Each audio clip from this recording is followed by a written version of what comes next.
Gaano mo, gaano mo nakamahal si Beyonce? Ay, grabe namang tanong yan. Gaano ka kiligin Ha? pagkasama si Beyonce? Kiligin? Hindi ko alam. Hindi niya ma-explain. Hindi ko alam, guys. Nakakilig. Kaya ano eh. Kilig ka? Basta, nag-ano eh. Nag-ano ako pag ano na... Nabablank. Mukhang ewan ako pag nag-ano eh. Hindi ko nakokontrol ang sarili ko, guys. Minsan nakikita ko, nakingisi na lang ako kahit di ko alam eh. Wow. Oo. Ayan mga kalingap, ayan mga kamamshi, welcome back to my channel. Ayan, shout out sa ating mga viewers. At syempre sa ating ama ng kalingap, Kuya Bal Santos Matubang, Ate Edna Vlogs at Kalingap Rab. Ayan. At syempre support natin Vincent Calyada. Ayan. Kasi alam nyo ba, grabe. Ang gaganda ng tanong ni Vincent. Kaya lang medyo may medyo pinangunahan niya dun sa vlog ni Kalingap Rab. Pero okay na rin yun. Ayan, bali ngayon samahan niyo ako manood dito kay Vincent sa kanyang content kay Edo. Na hot seat dito si Edo. At sigurado naman ako, maraming natuwa. Ikinatuwa ng lahat. Kaya ayan, samahan niyo ako manood dito. Ayan, mainit-init pa. Mula kay Vincent Calyada. Tara, keep on watching.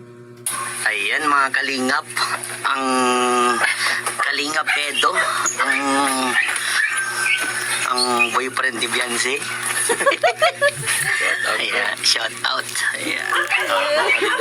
Ready ka na bro sa Sarap pakinggan, no? Ang boyfriend ni Beyonce. 14 katanungan to bro, medyo matagal-tagal. Sabi niya. Oo. Mabubusan tayo ng sagot So ito, number 1, Kalingap Edo, kamusta ang iyong channel at kamusta ka? Sa channel ko. Ito, okay naman. Simula nung dati nung magkasama tayo dati, patuloy na umaangat, unti-unti. Natsyatsagaan, may mga times na humihina. Yan, tumataas minsan. At least hanggang ngayon, ano pa rin, namamayagpag pa rin. Hindi tayo talagang masabi possible mawala na talaga sa vlogging.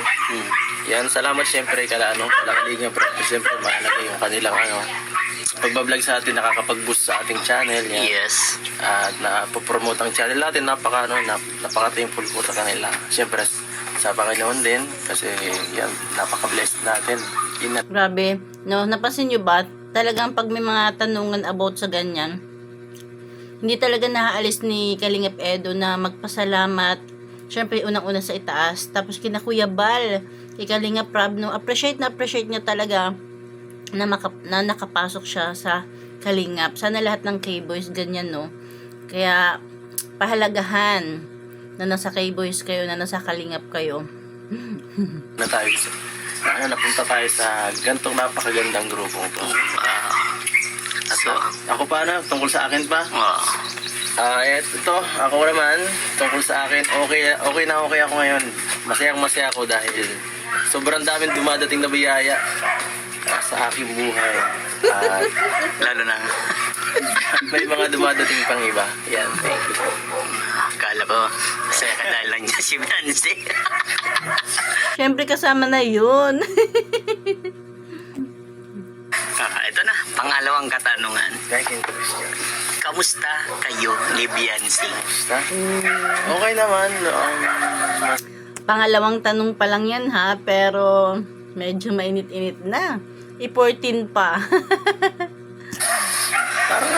Parang mas tumatagal, mas nagiging mas nakikilala. Nalaman yung mga ayaw at hindi naman isa't isa. Para mga boyfriend girlfriend na. Totoo na, boyfriend girlfriend na. mas nagiging close tapos sana mas O, diba? Pag off-cam, talagang close na sila. Meron kasi nag-comment dati sa akin, parang hindi pa raw mag-boyfriend kasi nga nagkakahiyaan pa, nagkakailangan. Syempre po, alam nila na may camera. Syempre kahit pa paano, Hindi naman kasi sila showy. Hindi sila yung tipong as in lambingan. Talaga andun pa rin. Alam nyo ba, yun, mas nakakadagdag kilig yun sa mga viewers. Yung tipong hindi ba sila over-touching sa isa't isa. Yung parang may impact talaga na kunting dikitan lang nila kahit mga kamay lang. Talagang todo na yung kilig natin, di ba? Maging mas in the future mas maging okay pala. At ayan, sana yan, no? Walang magbago. Yun. O, pangatlong katanungan. Pinagpapawisan na si Edo. Gaano mo nakamahal si Ay, Beyonce? grabe namang tanong yan. Ang tibay ni Vincent. Ala, pwede ba yan? Kasi dapat sa ano yun, vlog ni Ed, ni ano dapat tanong yun ni Kalinga Prab. Pero hayaan na natin, nag-enjoy naman tayo. Ang masabi ko lang dyan ay ang bihirang tanong yan eh. Paano ko masasagot yan? Grabe, alam nyo ba, anong komento nyo kung bakit hindi ka agad si Edo nakasagot na kung tutuusin, dapat mabilis lang niyang sinagot yun, di ba? Kasi alam nyo ba, ayun, naano pa rin siya, parang may pagdadalawang isip, hindi sa feelings niya kay Beyonce ha, kundi sa pagsagot sa tanong dahil ibang vlogger yan, di ba? Hindi kay Kalinga Prab. Yun yung sa tingin ko na dapat sa channel ni Kalinga Prab. Kasi yung feelings niya, 100% na yung nararamdaman niya. Pero yung ganyang tanong, sa kapwa lang din niya vlogger, na syempre ang may hawak sa kanila is si Kalinga Prab. Diba? Kaya siguro hindi siya agad-agad nakasagot kasi yun iniisip niya. Ay, ang bihirang tanong yan eh. Paano ko masasagot yan? Sa vlog ni Kalinga Prab mo sa hanapin yan eh. Oo, diba? Sa vlog dapat ni Kalinga Prab yan eh. Dapat talaga si Kalinga Prab yung magtanong yan. Bakit naman inunahan ni Vincent? Ay, naka Vincent. Siguro yung iba dyan ano naman, di ba? Ang tagal sagutin ni Edo. Ay, nako. Ano na lang yan, common sense. Ano si Edo eh, may respeto kay Kalinga Prab. Pero ganun pa man, sinagot naman niya to. Ayan na. No comment yun, naka-end ako. Na-blanco ako bigla doon. Na-blanco yarn. Siyempre, para sa akin, mahal na mahal siyempre. Kasi partner ko yan eh. Partner sa vlog. Yes. Sa ano naman, parang, Ano? parang gano'n na din. Hindi niya ma-explain. Tingnan na lang natin yung mukha ni Kalingap Edo. Yung ngiti niya, yung saya niya, doon niya na-express. Yung hindi niya masabi kung ano. At, ayan.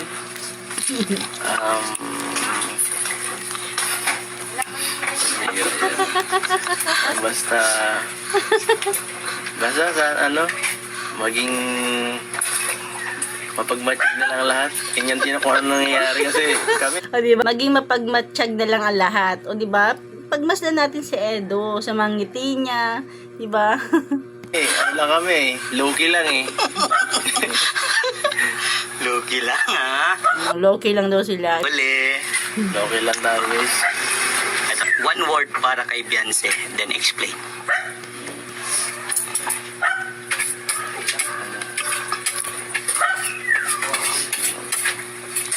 Matapat yan. Siguro yung matapat. Oh, matapat. Then explain mo, bro. Bakit naging matapat si Beyonce? Ano yan eh? Yun talagang kung nakita ko sa kanya simulat sa pool. Kung ano yung ano niya, hindi siya nagbabago sa mga pinangaanuhan niyang mga bagay. At pag kahit anong sabihin sa kanya, hindi nakikita kung ano talaga yung nasa ano niya. Saka talaga nakakatuwa rin yung ganung ugali niya kasi pagka ayaw niya talaga pag gusto niya Oo, totoo sa sarili. Tapat sa sarili. Ano yung nagustuhan mo sa kanya? Hindi naman, medyo namangha na ako kasi. Uy, no, nga na. Namangha lang. Kasi, Diba dati pa naman talaga nabanggitan ni Kalingap Edo na unang kita pa lang niya kay Beyonce, talaga bumilib na siya. Diba? Hindi lang sa dahil maganda si Beyonce, kundi sa katangian ni Beyonce. Diba? Yung pagsama-sama niya sa mama niya, paglalabandera, diba? Yung pag-aalaga sa mga kapatid, sa mga gawaing bahay, diba? Pagpasok sa school, tapos napakatahimik lang. pagkatungkol sa mga ano niya, gaya sa halimbawa, marami kasi. Hanapin ko lang yung pinaka times na nakakaano siya. Ika lang Ibig sabihin marami silang alaala ni Beyonce. Iisipin niya kung ano yung pinaka. Okay. Basta parang matapat talaga sa hangin. Matapat. Tapat. Oo. At ano talaga kahit ilang beses siyang na sinusubok ng ng mga ibang tao. Wala talaga, hindi siya kaya. Kahit operan mo ng kahit ano. Nakakamangha siya talaga. Nakakamangha. Kaya Grabe. pagka gusto ka niya, hanggang di mo siya nagugustuhan, hindi ka niya Hindi ka niya ayawan. ganun. Hanggang di mo binibigyan ng kung ano man. Mabait yan, batang yan. Grabe, no? Ang respeto talaga ni Edo. Ito na, number 5. Pinakamasayang moment ninyo ni Beyonce. Dami naman eh. Hindi Yung pinakamasaya, yung hindi mo wala akong malilimutan. ano eh, kasi halos Lahat? basta kasama naman, masaya eh. Basta't kasama kita. Masaya? Para sa akin, ano lang. Hindi naman masyadong hindi pa masyadong highlight. Parang sobra sa iba. Gusto siguro na iba yung mga pag napunta sa travel. Sa akin, pagka pag mahati, halimbawa, galing kami sa vlog, tapos gabi. Yun, ganun lang. Masaya na ako nung masyadong ganun. Wow, talaga naman napaka-loki. Oo nga naman. Enjoy ko yung ganung, mga bagay. Siyempre, kami lang. Tapos, yun, may sariling, usapan kami lang, ganun. Masaya. Diba? Kasi minsan, pagka sa travel, dami-dami. Madami kang kasama. Pero pagka Nakaka-distract pag wala hindi ka pwede. Mapili ka dapat sa sasabihin mo at lahat eh. Pag sa kung saan. pero pagka yung dalawa lang, matik na. Nano? Nasasabi niya lahat ng gusto niyang sabihin. Kayong dalawa na nag-uusap yun. Wala ka Yan. wala. Matik na yun. Oo. Ito lang. Ito, sige. Walang ilangan. Hindi sila naiilang na tipong may nanonood. Kasi pag man, di ba? Madami na nga nanonood. Mga K-boy, sila Kalinga Prab, may camera pa. Number 6, pre. Number 6 na. Wala, number 6 pa lang. Medyo may ito. May magandang tanong ito. Kung may darating na isang tao para kay Beyonce, sino to? Sino to? May malay kung sino dadating. Ay, ewan ko. Sinong gusto mo? Ayoko. Parang di ba, boses ni Edo, tinan niya. Ay, ewan ko. Sinong gusto mo? Selos agad, ayoko. Hindi ko alam kung sino ang gustong dumating sa buhay niya. Sino ba ang dadating?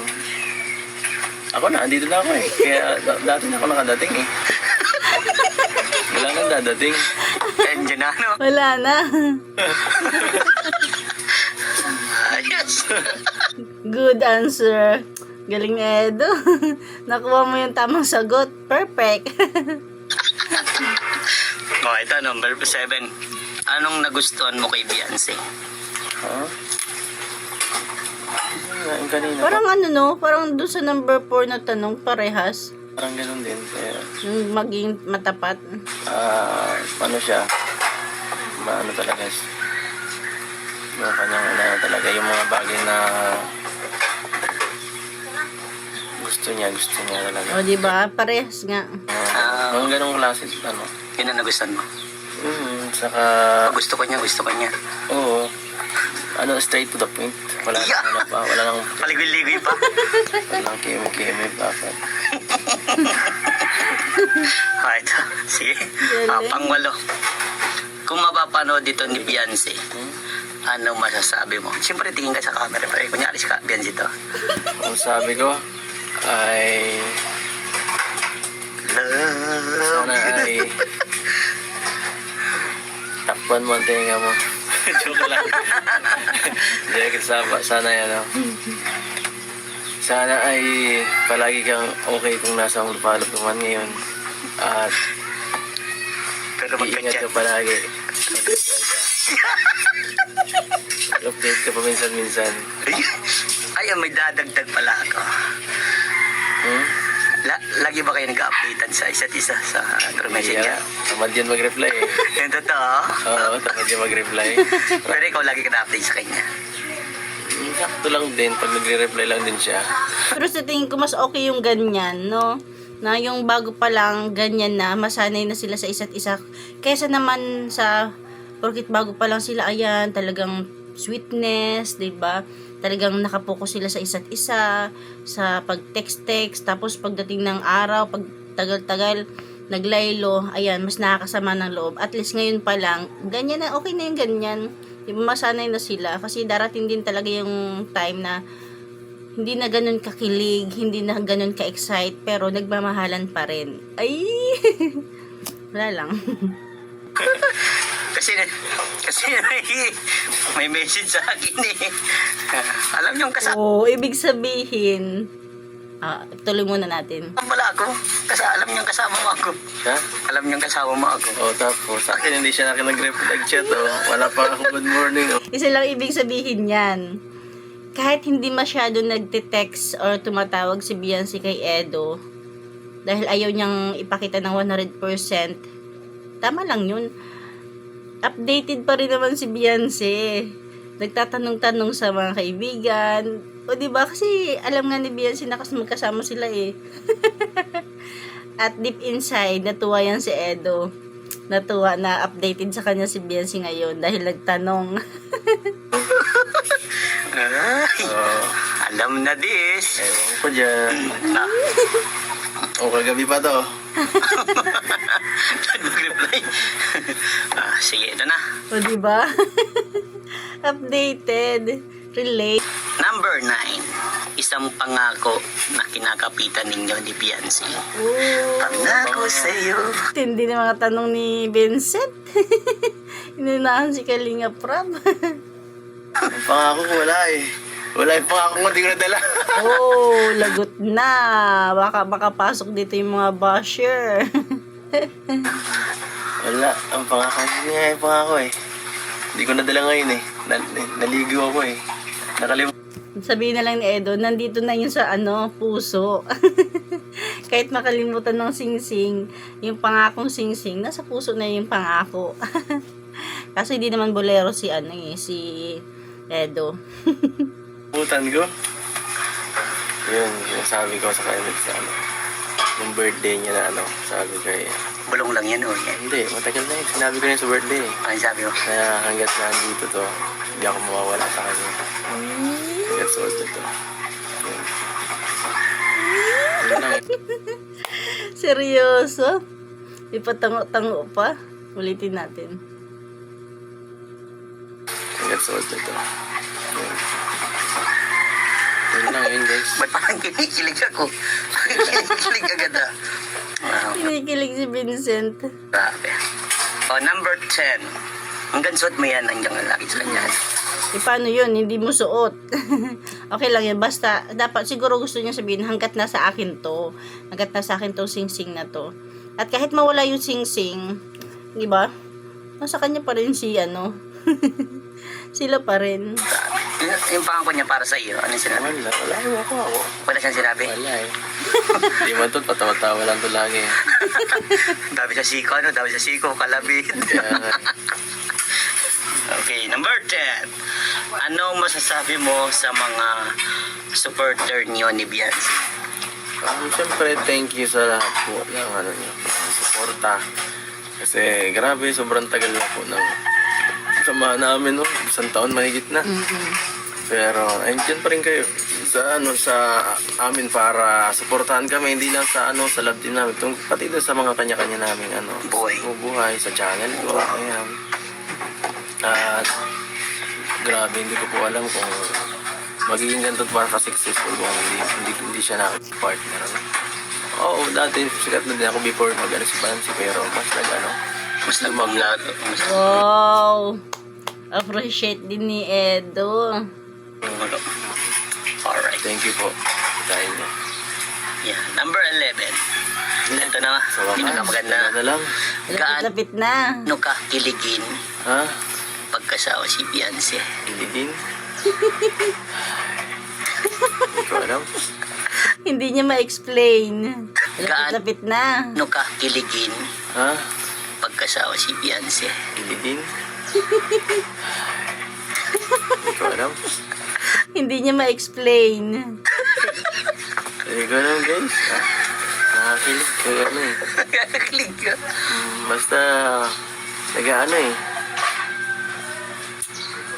Nag-ano ako pag na Nabablank. mukhang ewan ako pag nag-ano eh. Hindi ko nakukontrol ang sarili ko, guys. Minsan nakikita ko, nakingisi na lang ako kahit di ko alam eh. Wow. Oo. Katulad ngayon, di ba? Ang mukha ni Edo kinikilig na, promise. Buong vlog nakangiti ka lang pag ano. At saka nakikita ko yung bro pag kasama ko sa pag-vlog. Iba yung momentum. Iba momentum, guys. Siyempre nasa ano naman na si Edo, nasa edad na, hindi na siya yung tipong showy kung paano kiligin. Medyo matured na siya, kaya na-handle niya na. Iba momentum. Alright, sige. Number 12, kung kinikilig ka naman, ito naman ang medyo may pagkakaiba. Ano yan? Nagsiselos ka ba kapag may nakita kang kasama si Beyonce? Ha?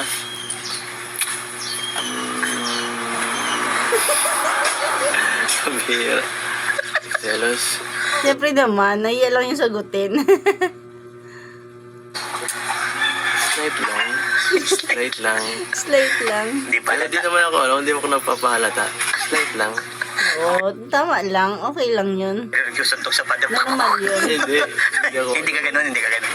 Bakit? Di ba ang kasama mo? Lang. Ganun lang style lang. Pero hindi mo siya pinaparamdam. Wow.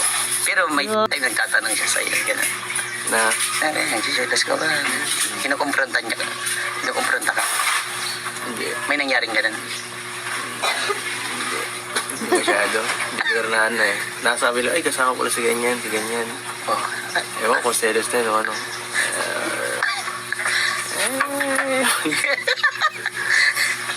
Wala na. Selos na yon. Uy, kasama mo pala si ano ah.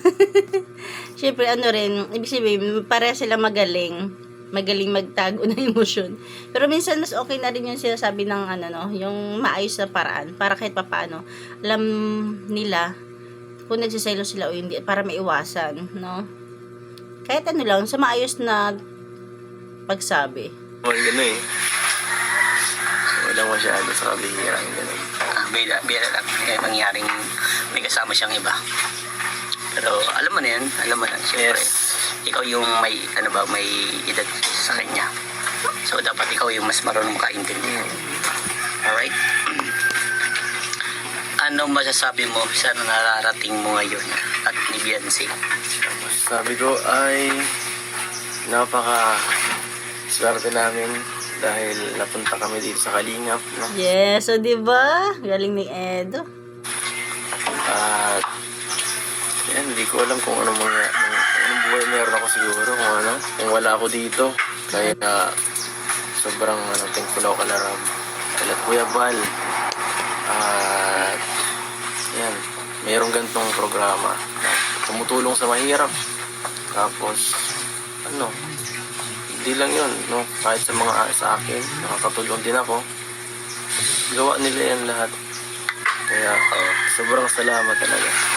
Yes, 'di ba? Sana lahat ng nasa Kalingap ganyan mag-isip kay Edo. Lahat is na-appreciate nila si Kuya Bal, no? Hindi sila magmataas dahil kung wala naman talaga sila sa Kalingap, nga hanggang ngayon nga pa rin yung channel nila.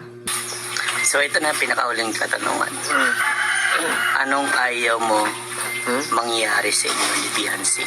Ano ayaw mangyari? Ah, Ayaw mangyari Magkagalit, magkahiwalay. ko ay siyempre Siyempre, magkahiwalay siyempre. ay mawala ang EDC. Mawawala ang Pag nawala ang EDC, mawawala din siya eh. Oh. yun ang ayaw. Oo nga naman. Kasi siya, nasa Kalingap na talaga siya eh. Hindi mawawala. Siyempre, pagka siyempre possible baka iba na. Magkaiwalay kayo. Kasi iniisip ni Edo, di ba, katulad ng ibang mga pinag-vlog ni Kalinga Prab, yung mga noon, di ba, pag natapos ng i-vlog, wala na. Yun ang kinakatakot niya. Ibig sabihin, dapat tuloy-tuloy yung EDC para lagi nandyan si Beyonce. Kasi pag natapos na nga naman ng EDC, tapos syempre marami ng bagong beneficiary si Kalinga Prab, hindi na mapagtutuunan ng pansin si Beyonce. O di, baka may chance yung magkalayo na. Pero sa tingin naman natin, hindi mangyari yun. Tuloy-tuloy pa rin ng EDC. Diba? Kahit, parang in the future, magiging vlogger din yun si, Beyonce. Tingin ko hindi pa rin mangyayari. Kasi alam ko, kahit hindi niyo sa akin presabihin, nakikita ko sa mga mukha niyo, sa mga mata ninyo, na mahal ninyo ang isa't isa. Yeah, bro. Magaling, Vincent. Grabe ka, bro. Direct to the point, di ba? Kaya nga, hindi ko sa Beyonce. Kasi kitang-kita naman na talagang Yes. mahal niyo ang isa't isa, bro. Totoo. Yes. Di ba nga? Yan. Ganyan mukha ni Edo. Kinikilig na yan. Kinikilig na yan na hindi niya ma-express, hindi niya maipaliwanag. Bro, sa vlog ka na lang magsunod ka So part na itong vlog ko. sa sunod na lang, bro. Mag-react ka na lang sa vlog. O sige, last message sa mga kapanood nito. Yan po sa lahat ng mga panood nito. Sana ay don't skip ads, syempre. Yan, una lahat at please subscribe. Ayan. Siyempre, ganyan natin kunting share. Ganun pa man, kahit medyo tayo dahil, ayan, dapat yung mga ganyang tanong is sa channel ni Kalinga Prab. Kaya lang tapos na. Thank you pa rin kay Vincent Calyada. Ayan lang, hanggang dyan natin kunting share. Thank you for watching. God bless you all and Jesus loves you.